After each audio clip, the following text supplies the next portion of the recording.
नाजरीन अस्सलाम वालेकुम।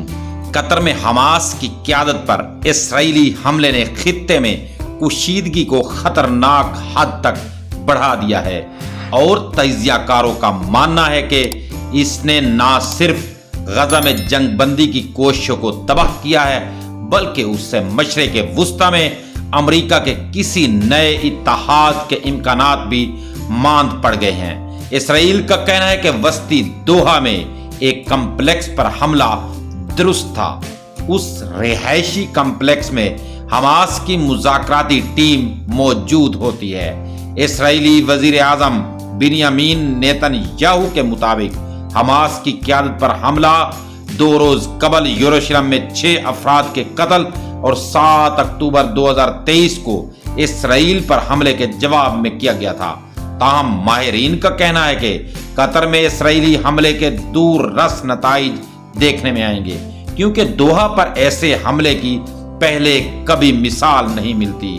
तस्वीर का कैप्शन इसराइल ने इस हमले में हमास के रहनुमा खलीलुल हई को भी निशाना बनाने की कोशिश की थी।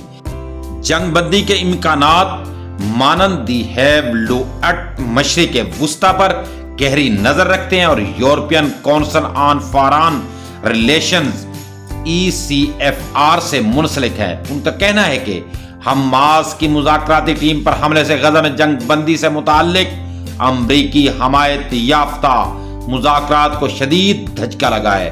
कतर, मिस्र और अमरीका इस वक्त हमास और इसराइल के दरमियान गजा में जंगबंदी और यरगमालियों की रिहाई के लिए मुआहिदा करवाने की कोशिश कर रहे हैं और बतौर सालिस अपना किरदार अदा कर रहे हैं। हैवलट के मुताबिक जिन मुज़ाकरातकारों से आप मुज़ाकरात कर रहे हैं उनका कत्ल करना किसी मुआहिदे पर पहुंचने के इम्कानात को कम कर देता है। दोहा में इसराइली हमले में हमास से मुंसलिक 6 अफराद हलाक हुए हैं, जिनमें तंजीम के रहनुमा खलीलुल हई के बेटे और ऑफिस मैनेजर भी शामिल हैं। ताहम इस हमले में हमास की आला क़यादत महफूज रही।